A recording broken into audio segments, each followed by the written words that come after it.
May nangyari hong pamamaril matapos naman ang gagawa ng motorsiklo doon sa Isulan, Sultan Kudarat. 3 persons of interest ang na-identify na ng pambansang pulisya.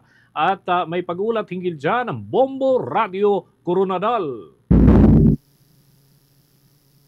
Patuloy sa ngayon ang investigasyon at hot pursuit operations ng Isulan MPS kasama iba pang pulisya sa Sultan Kudarat upang mahuli ang mga nakatakas na suspek na namaril sa isang motorista at ng agaw ng motorsiklo sa National Highway Purok-Kaunlaran, Barangay Bambad, Isulan, Sultan Kudarat. Ito ang kinumpirma ni Police Lieutenant Colonel Julius R. Malcontento, hepe ng Isulan PNP sa panayam ng Bombo Radio Coronadal. Kinilala ang biktima na nagtamo ng sugat bilang si John Ray Peña Daton, isang 39 anyos na driver, binata at residente ng Sitio 2 sa Barangay EJC Montilla, Tacurong City. Samantala, maswerte namang hindi binaril ng mga suspek ang kanyang angkas na si Jocelyn Casco E. Padernal, 35 anyos, may asawa, isang OFW at residente ng Barrio 1, Coronadal City. Ayon kay Malcontento, habang binabiyahe ng mga biktima mula Nurala, South Cotabato, sakay ng Suzuki Raider 150, bigla silang pinaputukan ng isa sa 3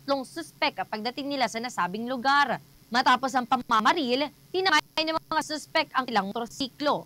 Agad namang dinala sa ospital ang biktima upang mabigyan ng kaukulang medical atensyon. Na-recover naman sa crime scene ang isang fired cartridge case ng caliber 45, iba't ibang bahagi ng motorsiklo at isang hair wig. At sa ngayon ay nasa kustudiya na ng SKRFU para sa tamang disposisyon.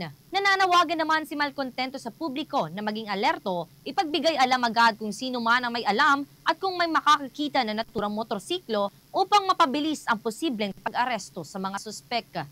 Kasalukuyan ding sinusuri ang CCTV footage sa paligid ng pinangyarihan ng insidente. Pagtulungan po natin kung sino man po yung may information na may alam, ipagbigay po sa atin para at least mabigyan natin ng justisya itong biktima, at the same time mapanagot yung may sana magtulungan tayo para at least mabigyan natin ng peace and order and public safety po.